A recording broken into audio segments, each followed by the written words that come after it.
Voilà, donc on va lire à partir du chapitre 1er, le verset 1er.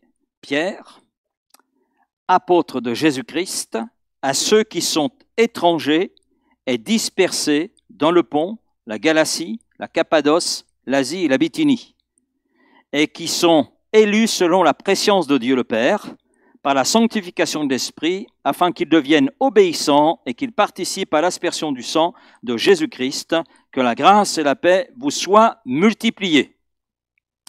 Dans la première partie, donc c'est la semaine dernière que nous avons abordé la première partie, vu les généralités, et on a vu aussi que le grand thème qui se dégageait de cette première épître était vivre avec Christ, c'est marcher à contre-courant. Et ce soir, on va aller un petit peu plus loin par rapport à ce que nous venons de lire. Je crois qu'on peut donner comme sous-titre « En Jésus-Christ, nous avons une identité qui est à contre-courant ». Toujours dans la même pensée. C'est vraiment le thème, me semble-t-il, quand on lit cet épître qui se dégage. On voit l'apôtre Pierre qui expose que oui, vivre avec Christ, c'est une vie différente du monde dans lequel nous sommes et on est à contre-courant de ce monde dans lequel nous sommes.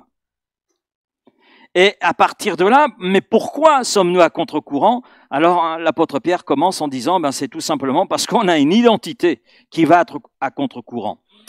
Et vous avez remarqué, dans ces premiers versets, il y a trois mots qui décrivent d'ailleurs notre identité. C'est le mot étranger, le mot dispersé et le mot élu. Et nous allons examiner un petit peu dans le désordre ces mots. Dans le désordre, pourquoi? C'est pour une meilleure compréhension. Et on va commencer avec le dernier cité, à savoir le mot élu. L'apôtre Pierre dit que nous sommes élus selon la prescience de Dieu le Père. Nous sommes élus, c'est-à-dire que nous sommes choisis par Dieu. Amen. Vous pouvez regarder votre voisin et lui dire, tu as été choisi par Dieu. Et vous pouvez répondre, je ne suis pas jaloux parce que moi aussi. Voilà. Ce mot signifie que les chrétiens à qui Pierre écrit ont été choisis par Dieu pour faire partie de la famille de Dieu. Nous appartenons en tant que chrétiens à une famille, qui est la famille de Dieu. Amen. Le chef, c'est Christ. Et le mot « élu » est un mot qui apparaît 22 fois dans le Nouveau Testament, mais plusieurs fois dans l'épître de Pierre, puisque ce mot apparaît 3 fois. Pierre l'utilise, il aime ce mot pour montrer la position qui est la nôtre en Dieu. Nous sommes élus de Dieu, élus de Dieu.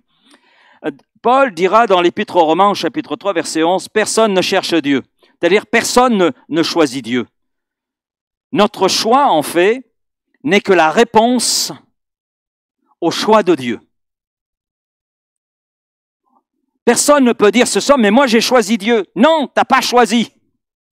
C'est Dieu qui s'est révélé à toi et à partir de là, tu as donné une réponse à Dieu. C'est l'apôtre Jean qui l'exprimera ainsi. Pour nous, nous l'aimons parce qu'il nous a aimés le premier. Notre amour n'est qu'une réponse à ce que Dieu a manifesté en premier, son amour.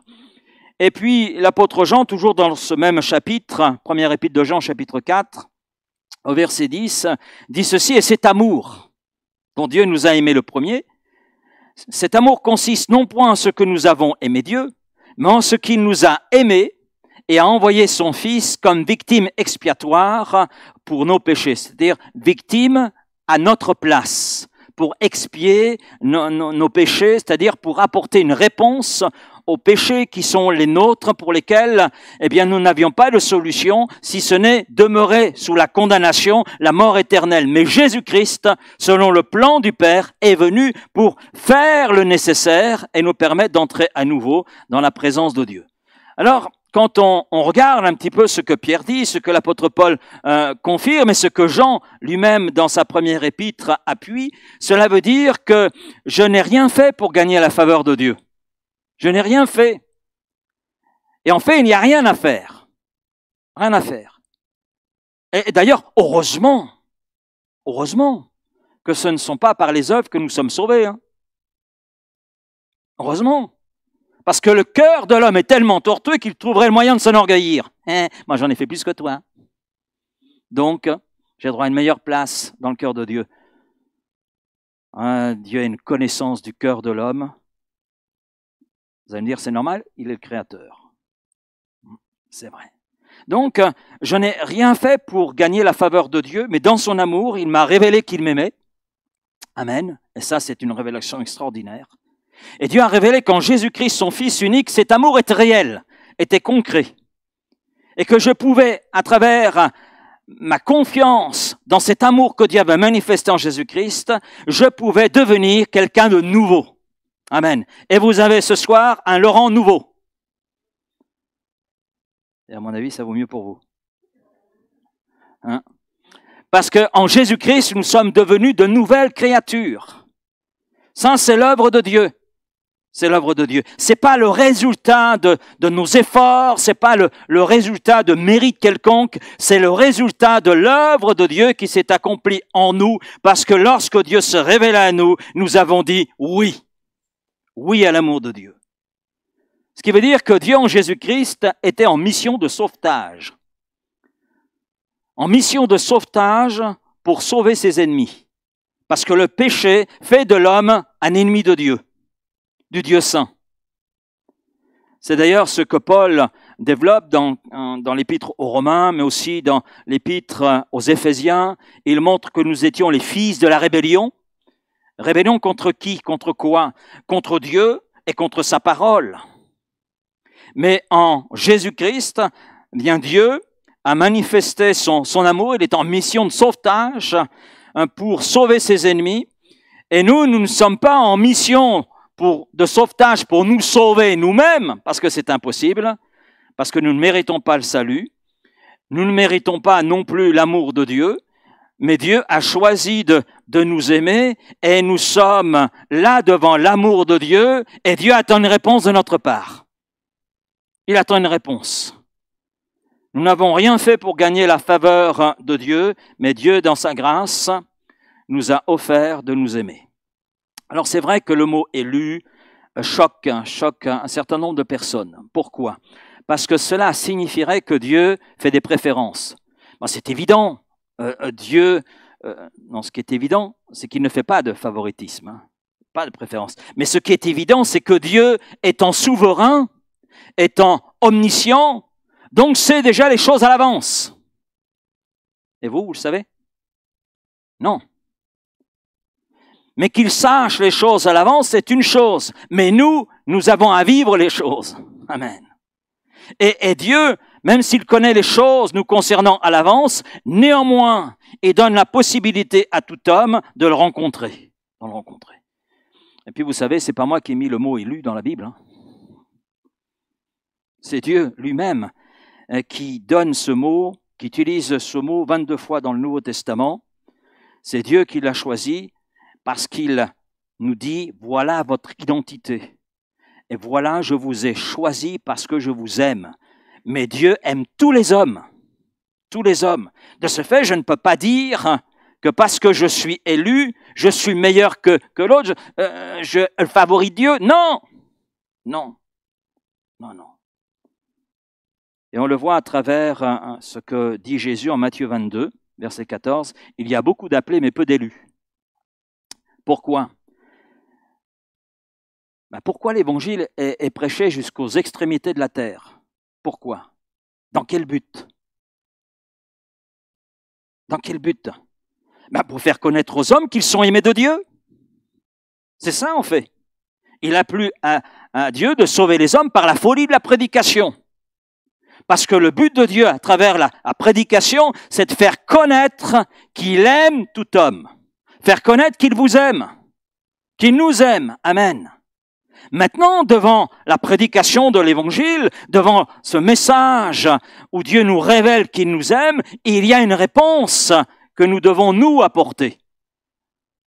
Et la réponse, elle nous appartient individuellement. Alors il y a ceux qui répondent favorablement, amen. Pour la majorité d'entre nous, nous avons répondu favorablement.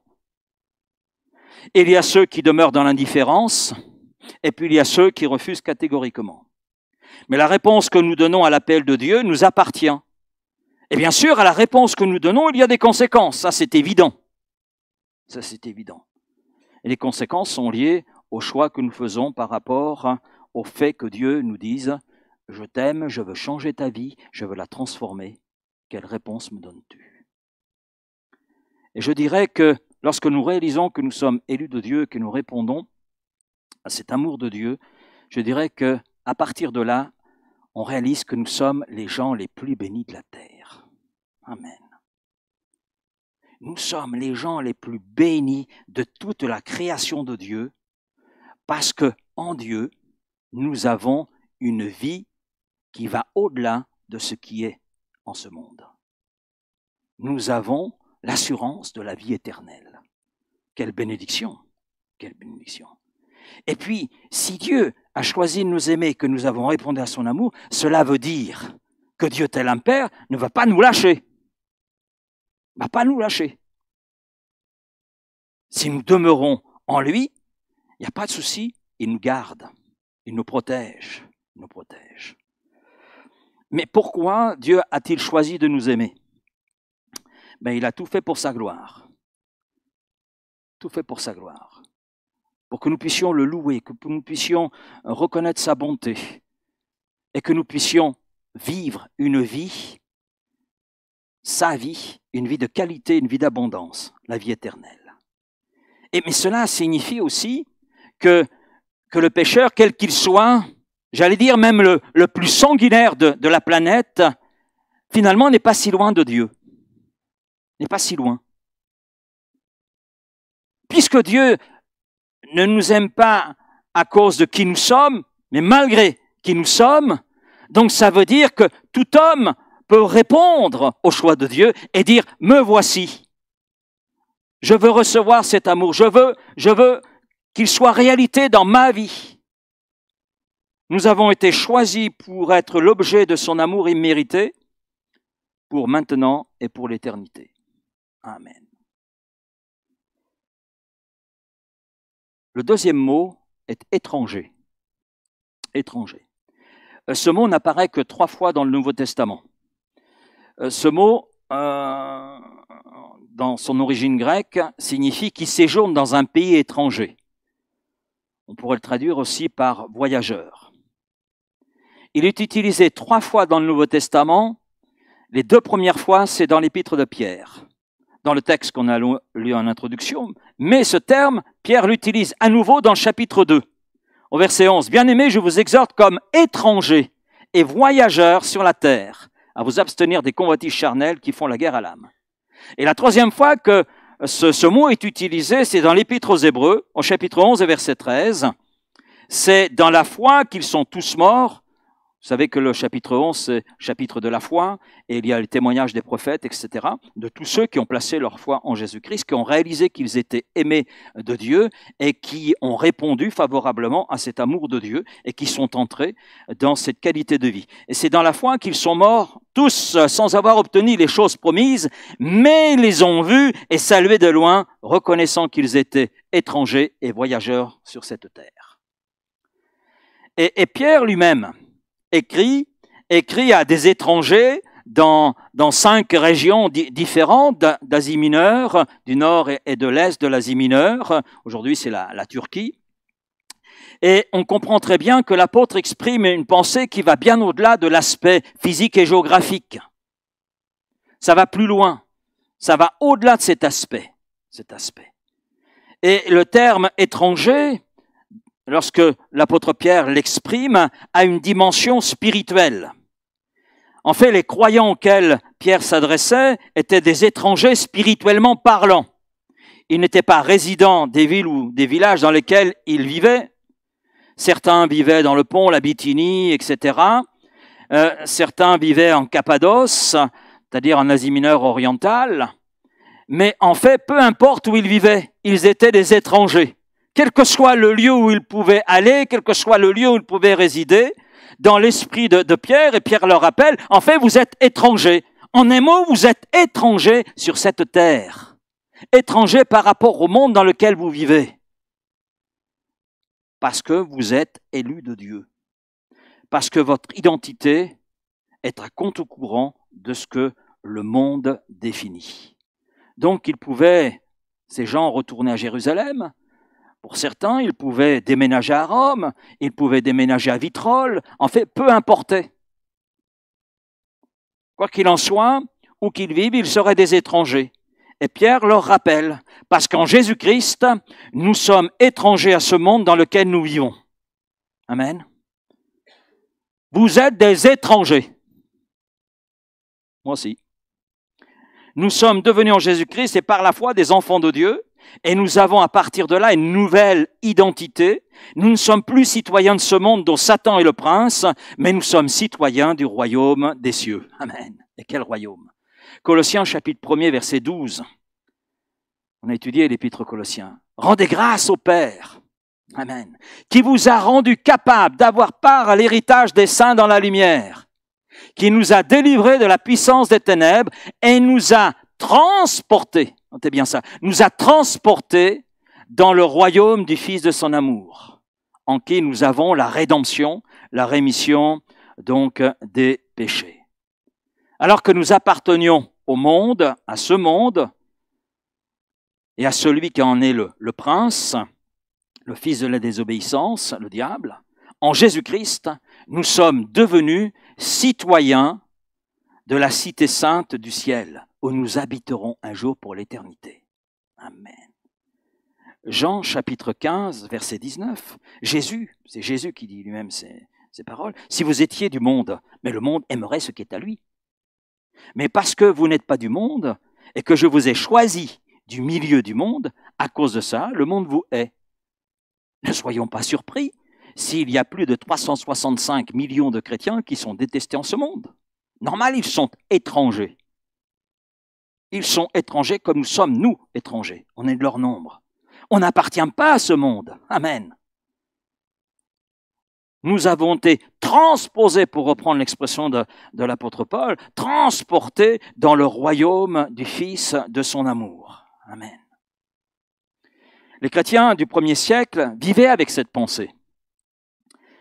Et cette pensée dirigeait leur vie. Ils vivaient de telle manière que par leur vie, ils prouvaient ce qu'ils avaient dans le cœur. Et leur espoir ne résidait pas dans le pays, la région ou la ville dans laquelle ils étaient. Non, ils plaçaient leur espoir et leur avenir dans le fait qu'ils étaient citoyens d'un royaume, le royaume de gloire, le royaume du Seigneur, et qu'un jour ils allaient entrer dans ce royaume. C'était là leur espérance. Alors bien sûr, il y a le revers de la médaille. Au moment où nous croyons, nous devenons étrangers en ce monde. Donc étrangers par rapport à ses principes, étrangers par rapport à sa culture, étrangers par rapport à ses valeurs, étrangers par rapport à ses idées, étrangers par rapport à ses opinions et ses convictions. Nos valeurs sont celles du royaume de Dieu et de son roi, de son chef qui est Christ. Et les valeurs du royaume de Dieu, j'allais dire la culture, les opinions, les convictions, sont tout à fait différentes de ce royaume terrestre dont Satan est le prince.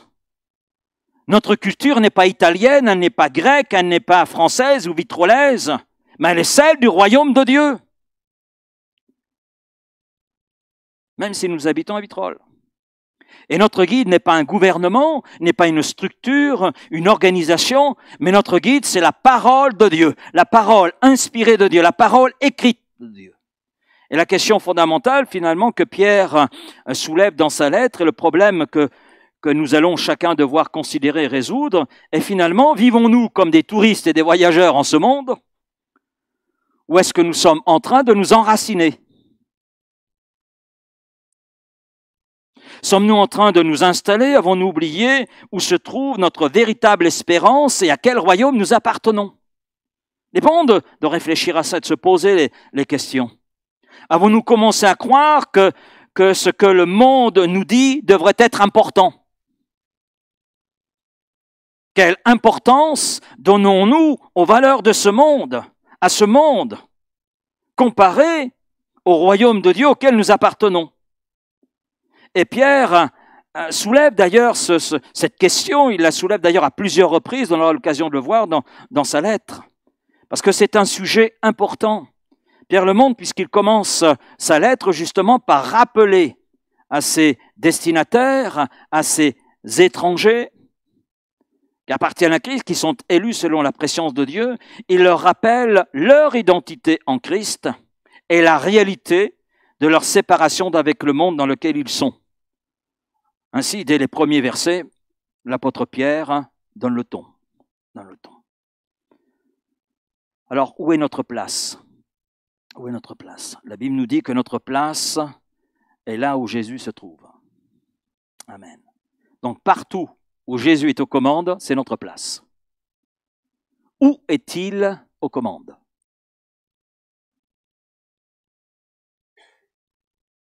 Dans son Église. Dans son Église. Mais pour qu'il soit aux commandes de l'Église, il faut qu'il soit aux commandes de nos vies.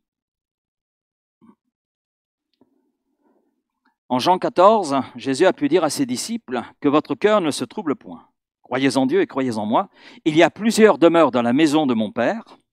Si cela n'était pas, eh bien, je vous l'aurais dit. Je vais vous préparer une place. Amen. Et lorsque je m'en serai allé et que je vous aurai préparé une place, je reviendrai et je vous prendrai avec moi afin que là où je suis, vous y soyez aussi. Et vous savez où je vais. Et vous en savez le chemin. Et il y a un des disciples, comment ça on connaît le chemin? C'est là que Jésus ajoute, je suis justement le chemin. Je suis la vérité, je suis la vie, et nul ne vient au Père que par moi. Finalement, ce soir, le Seigneur nous rappelle ce qu'il a dit hier à ses disciples. Jésus revient pour prendre avec lui ceux qui lui appartiennent et que ceux qui lui appartiennent puissent entrer dans cet héritage promis. On est dans l'espérance d'un héritage, mais bientôt, on va entrer en possession de notre héritage. Amen. Et là, il n'y aura pas de pourcentage de retenue. Amen. On va bénéficier de l'entièreté de l'héritage que le Seigneur a prévu pour nous. Et si on regarde un instant à quoi étaient confrontés les chrétiens auxquels Pierre s'adressait, c'est intéressant. C'est intéressant, et je veux le souligner avec vous. La confession d'un citoyen romain, on fait un grand pas en arrière, quelques siècles en arrière, on arrive à l'Empire romain, on est là. Et la confession d'un citoyen romain était César est Seigneur. L'empereur est Seigneur.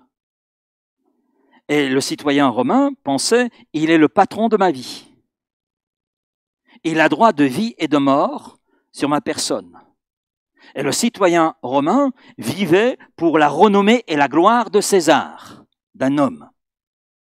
Et lorsqu'un sujet de César devenait chrétien, eh bien, il confessait « Jésus est mon Seigneur ».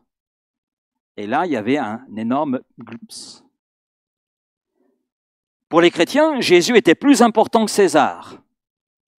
Ce qui était essentiel n'était pas ce que César pensait d'eux, mais ce qui était essentiel pour ces chrétiens auxquels Pierre s'adresse, entre autres, ce qui était essentiel, c'est ce que Jésus pensait d'eux. Parce qu'en fait, ils étaient conscients qu'après leur mort, ce n'est pas devant César qu'ils allaient comparaître, mais c'était devant Jésus. Et que César ne pourrait rien pour eux à ce moment-là. Et que César, en fait, n'était qu'un homme. Et que Jésus était le Seigneur et Sauveur. Et les chrétiens n'étaient pas antipatriotiques. Certains servaient dans l'armée, ils payaient leurs impôts, mais servir Jésus était plus important pour eux que servir César, parce que Jésus était leur Seigneur. Et cela ne se passait pas toujours très bien. Sous différents empereurs romains, les chrétiens, ceux qui confessaient Jésus-Christ comme leur Seigneur et Sauveur et qui marchaient dans l'obéissance à Christ, étaient accusés d'être déloyaux envers leur pays. Ils subissaient des pressions de toutes sortes. Et quand on regarde un petit peu historiquement, très tôt d'ailleurs, les chrétiens étaient accusés de cannibalisme. Il n'y a pas si longtemps que cela, en France, les chrétiens étaient accusés de cannibalisme. D'être des perturbateurs du monde des affaires. Ils étaient accusés d'immoralité. d'être contre les idéaux de la famille romaine. Ils étaient même accusés d'athéisme, de manque de patriotisme et d'être la cause des désastres nationaux, etc. Alors pourquoi étaient-ils accusés de cannibalisme? Parce que les païens avaient beaucoup de peine à comprendre la réalité spirituelle de la scène. Faites ceci en mémoire de moi. Le pain que vous mangez est mon corps, le vin que vous buvez est mon sang. Alors, bien sûr, ceux qui étaient étrangers à ce qui se passait prenaient les choses de façon littérale. Et à partir de là, les chrétiens étaient accusés de cannibalisme. Les chrétiens étaient accusés de vivre dans l'immoralité. Parce que les non-chrétiens ne comprenaient pas pourquoi ils se réunissaient chaque jour. En plus, ils se réunissaient tôt le matin, avant d'aller au travail. Et puis, ils parlaient toujours d'amour fraternel. Quand ils se rencontraient, ils parlaient d'amour fraternel. En plus, ils se faisaient la bise. Alors là, à partir de là, ceux qui étaient étrangers à cela disaient, mais ce sont des gens qui vivent dans l'immoralité.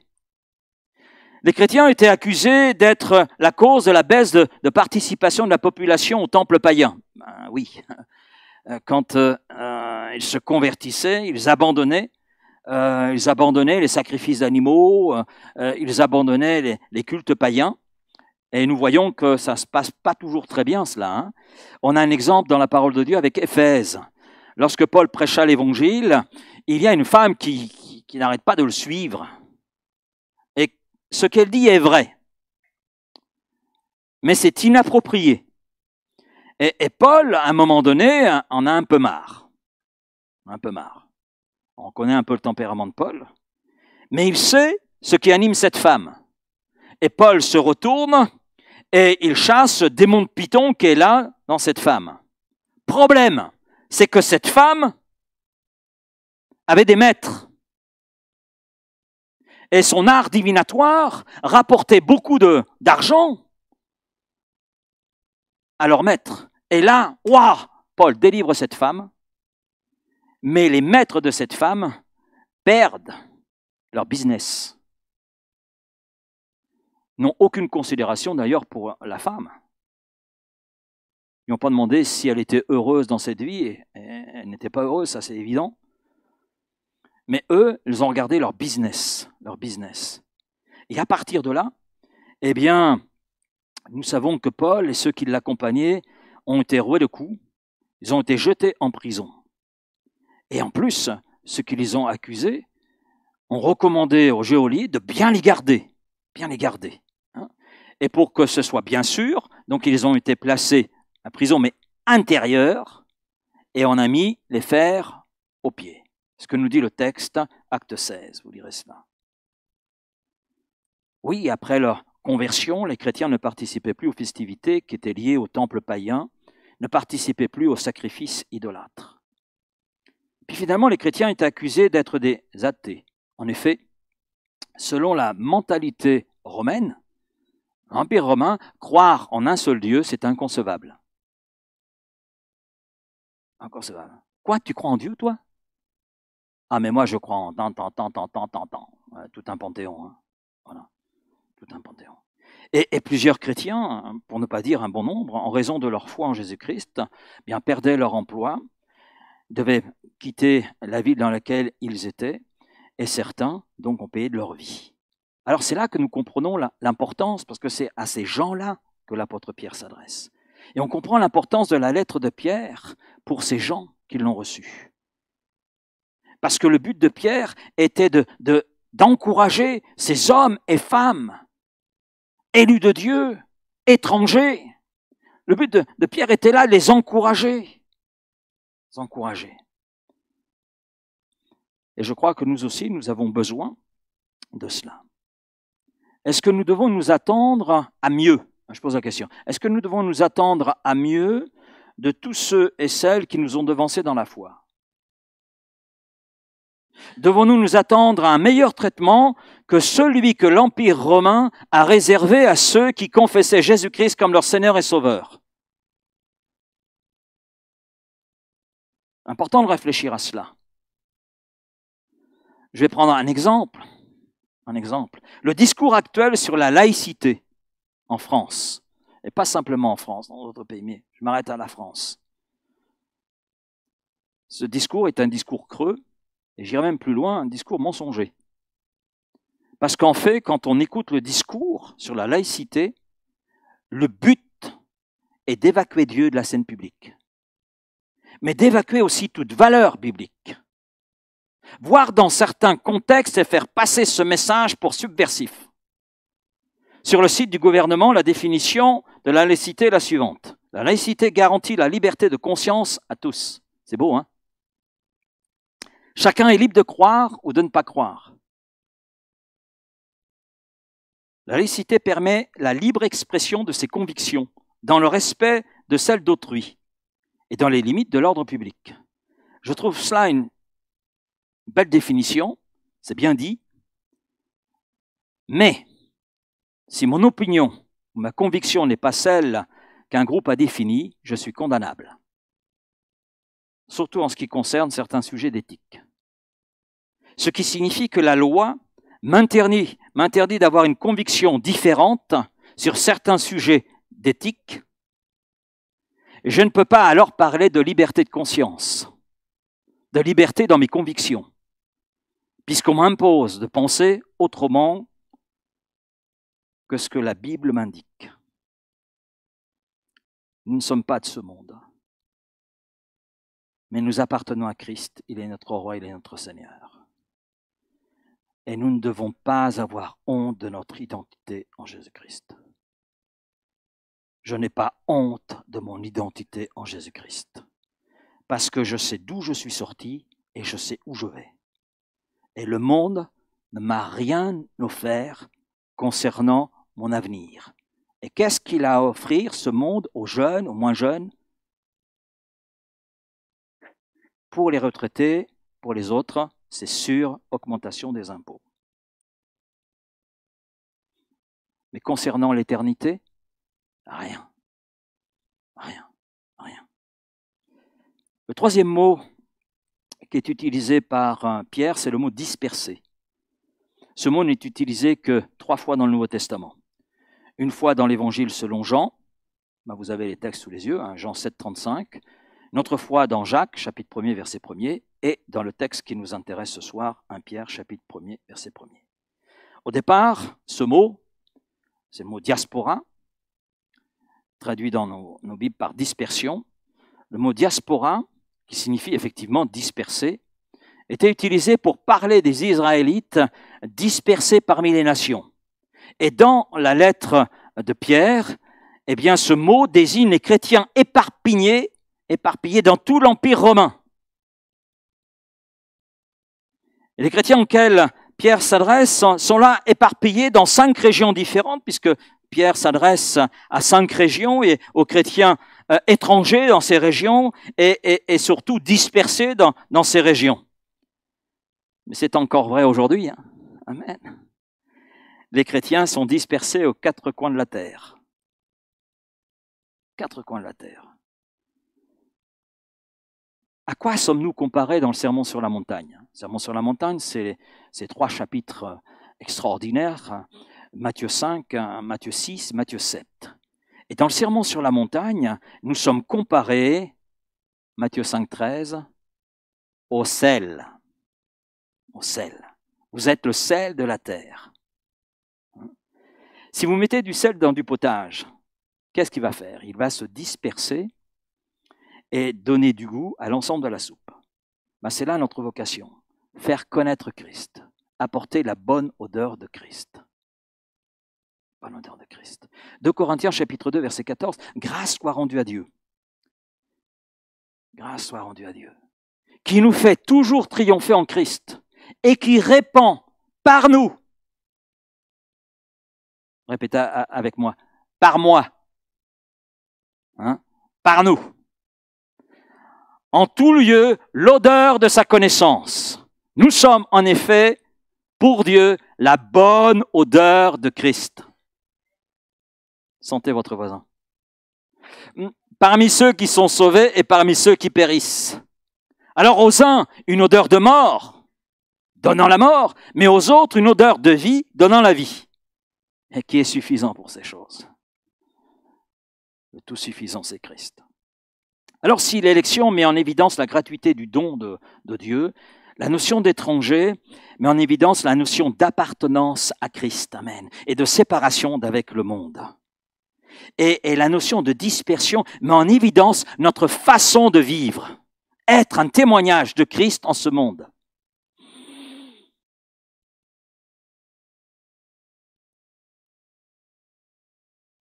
Vous avez un bon odorat? Respirez Christ, c'est notre identité. Et cette identité faisait des destinataires de Pierre des gens avec une identité à en contre-courant. Mais c'est la même chose pour nous. Même chose pour nous. J'ai relevé un texte de l'Ancien Testament dans le livre d'Esther. Dans le livre d'Esther, on a Aman, qui lui ne supporte pas le peuple de Dieu. Il en fait même une allergie, c'est terrible. Alors il va voir le roi Assuérus. Esther chapitre 3, verset 8. Et il dit ceci, « Il y a dans toutes les provinces de ton royaume, Assuérus, un peuple dispersé. » Un peuple dispersé. Et à part, amen,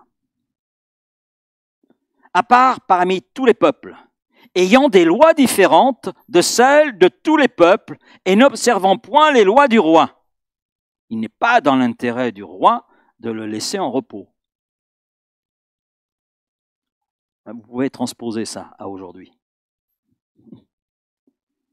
Et il y a dans toutes les régions de France un peuple dispersé et à part parmi tous les autres peuples, et ayant des lois différentes de celles de tous les peuples, d'autres valeurs, parce qu'ils s'appuient sur la Bible. Et ils n'observent point les lois du roi. On observe dans la mesure où ce n'est pas en opposition avec notre foi. Et il n'est pas dans l'intérêt du président de le laisser en repos. Oui, parce que nous, on n'est pas sous Assuérus, on a un président. Quoique président et roi, c'est un peu... Il y a juste le nom qui change. Le constat d'Aman, hier fait au roi, demeure actuel. Le peuple chrétien est un peuple dispersé, mais c'est un peuple porteur d'un message, un peuple à part, un peuple étranger, ayant des lois différentes. Oui, parce que nous respectons la loi de Dieu, telle que Dieu nous la présente à travers sa parole, parce que nous sommes le peuple de Dieu attaché à la parole de Dieu, attaché à Dieu, reconnaissant Jésus-Christ comme leur Seigneur et Sauveur personnel. Amen. Et comme le chef sur l'Église de Jésus-Christ. Et il n'est pas dans l'intérêt du roi de laisser ce peuple en repos. Ce qui veut dire qu'il ne faut pas s'attendre ici-bas à avoir un quelconque repos. Nous n'aurons pas de repos ici-bas. Amen. Mais dans la gloire, avec celui qui est le roi des rois, le Seigneur des seigneurs. Alors là, on peut se poser la question, mais oh là là, mais qui a fait que nous sommes à contre-courant dans notre identité? Qu'est-ce qui a fait cela? C'est vrai ça? Qu'est-ce qui a fait cela? Alors Pierre répond, on l'a lu ensemble, c'est le verset 2. Je vais lire dans la version Parole vivante, ce verset qu'on a lu en introduction. Dieu le Père vous a choisi parce qu'il vous connaissait déjà d'avance. Il a pris garde à vous et il vous a destiné, conformément à son plan, conçu de toute éternité, à être transformés par l'Esprit, sous-entendu l'Esprit Saint, afin d'être capable d'obéir à Jésus et d'être purifié par l'aspersion de son sang, que la grâce et la paix vous soient accordées dans une mesure de plus en plus grande. Alléluia. J'aime beaucoup cela. Que la grâce et la paix vous soient accordées dans une mesure de plus en plus grande. Pierre montre comment les trois personnes de la Trinité ont travaillé et travaillent au salut des perdus. Et comment nous naissons. Nous naissons à la vie de Christ. Qu'est-ce qui a produit en nous cette nouvelle identité? Et cette identité qui fait que nous sommes à contre-courant. Ben Dieu le Père, dit Pierre. Dieu le Père qui a conçu un plan qui impliquait son Fils. qui, fils, devant le plan du Père, a dit, me voici, ô Dieu, pour accomplir l'entièreté de ton plan pour tes ennemis, pour ces pécheurs que sont devenus tes créatures. Et ce plan a été mis en place avant la fondation du monde. Et ce plan, au temps voulu, a été révélé avec l'incarnation, avec le ministère terrestre de Jésus-Christ, avec la mort de Jésus, avec la résurrection de Jésus, avec l'élévation de Jésus. Et ce plan, il l'a fait connaître en premier temps par les prophètes, ensuite il l'a révélé par l'envoi de son Fils, et aujourd'hui ce plan, il le fait connaître par son Église. Par nous, afin qu'un plus grand nombre connaisse ce plan et que chacun réalise à partir de là qu'il est aimé de Dieu. Amen. Et que Dieu, par rapport au péché, ne fait pas de favoritisme, tous les hommes sont pécheurs, mais nous sommes tous aimés de Dieu. Parce que Jésus n'a pas donné sa vie pour une catégorie de pécheurs, il a donné sa vie pour tous les hommes. Alors bien que le Père ait un plan, nous ne vivons pas la vie chrétienne par nos propres forces. C'est là qu'intervient le Saint-Esprit en nous. Et le Saint-Esprit a un rôle actif, un rôle primordial, parce que c'est lui qui nous convainc de pécher. C'est lui qui intervient, qui, à l'écoute de la prédication, produit en nous cette conviction de péché. Le fait que nous réalisions que nous sommes pécheurs éloignés de Dieu, mais que Dieu nous aime en Jésus-Christ et qu'il a fait tout le nécessaire. Et qui nous place devant notre responsabilité par rapport à l'amour de Dieu. Oui, non, peut-être ben que oui, peut-être ben que non. Et puis la Bible nous dit que le Saint-Esprit est en nous. En nous. Et la Bible dit qu'il est là en garantissant un avenir extraordinaire. Nous ne sommes pas devenus des personnes nouvelles par nos propres forces. Et on ne peut pas avancer dans la vie chrétienne par nos propres forces, mais c'est par l'action du Saint-Esprit. 2 Corinthiens 5, 17, on connaît par cœur ce verset. Si quelqu'un est en Christ, il est une nouvelle créature, une nouvelle création. Les choses anciennes sont passées, voici toutes choses sont devenues nouvelles. Et tout cela vient de Dieu, c'est bien, vient de Dieu, qui nous a réconciliés avec lui par Christ et qui nous a donné le ministère de la réconciliation. Car Dieu était en Christ réconciliant le monde avec lui-même, en n'imputant point aux hommes leurs offenses, et il a mis en nous la parole de la réconciliation. Donc, en fait, la transformation de notre vie est et demeure l'œuvre du Saint-Esprit. Même lorsque nous luttons contre le péché, le pouvoir de vaincre le péché ne vient pas de nous. La réponse pour vaincre le péché n'est pas non plus dans les efforts que l'on pourrait produire. Et d'ailleurs, pour des choses plus simples, il nous est difficile de changer. Combien de gens, le 31 décembre, pour l'année qui arrive, l'année suivante, prennent des résolutions? Mais le 3 janvier, c'est fini les résolutions. Parce qu'ils s'aperçoivent qu'ils ne peuvent pas les mettre en pratique. C'est pas possible. Et la réponse pour vaincre le péché est de demander au Saint-Esprit de nous aider à devenir davantage comme Jésus. C'est de s'appuyer davantage sur le Saint-Esprit et de lui demander de changer nos désirs, de remodeler notre homme intérieur. Oui. Et Dieu le Père a un bon plan qui implique de nous sauver, même si la vie est dure, même si nous ne sommes pas toujours dans ce que Dieu voudrait. Dieu nous connaissant bien, eh bien, a placé le Saint-Esprit comme guide, comme consolateur, pour être à nos côtés et pour faire la transformation que nous ne pouvons pas apporter par nos propres moyens.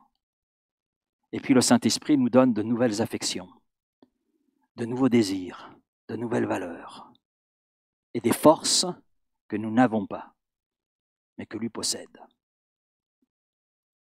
Que fait le Fils? Par son sacrifice, son sang versé, il a payé la dette que nous avions envers Dieu. Et il nous introduit dans une nouvelle alliance avec Dieu, dans une nouvelle relation avec le Père. Relation qui était impossible à cause du péché. Dieu saint, Dieu très saint, ne pouvait pas accepter dans sa présence le péché, la souillure. Il fallait qu'il y ait le sacrifice de Jésus-Christ, sacrifice sans défaut, sans tache, sacrifice agréé du Père, pour que nous puissions entrer dans cette présence sainte du Père. Parce qu'en Jésus-Christ, Dieu ne nous voit plus tels que nous étions. Il nous voit à travers du sang de Jésus qui nous a lavés et purifiés de tout péché. Amen. Donc Dieu le Père a un bon plan pour nos vies qui implique de nous sauver, parce que Dieu nous aime. Dieu le Saint-Esprit a un rôle actif dans nos vies qui implique de nous transformer, afin que nous devenions une nouvelle création et que nous ressemblions chaque jour davantage à la personne de Jésus. Et Dieu le Fils a un rôle actif dans nos vies qui implique la restauration de notre relation avec Dieu. C'est ce que Pierre est en train d'exposer à ces gens qui sont dispersés. Mais le but de tout cela, c'est quoi? Parce qu'il y a un but. Dieu fait toutes choses en ayant un but, en ayant un objectif. Dieu ne fait jamais faire pour faire. Et le but de tout cela est que nous vivions une vie sainte, conforme à Christ et d'obéissance à Jésus-Christ. L'apôtre Pierre le dit, afin d'être capable d'obéir à Jésus-Christ et d'être purifié par l'aspersion de son sang. Et là, on voit, oui, c'est le Père, le Fils et le Saint-Esprit nous introduisent dans une nouvelle identité. Cette identité est à contre-courant du royaume de ce monde parce que nous devenons citoyens du royaume des cieux. Et bien sûr, les objectifs, à partir de là, de ceux qui sont citoyens du royaume des cieux, les valeurs sont tout à fait différentes de celles que nous trouvons dans ce monde dans lequel nous vivons.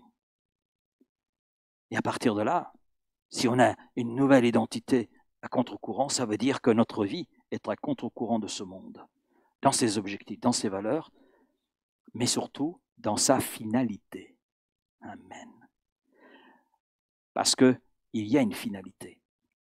La finalité pour ceux qui ont cette nouvelle identité en Christ, c'est la gloire.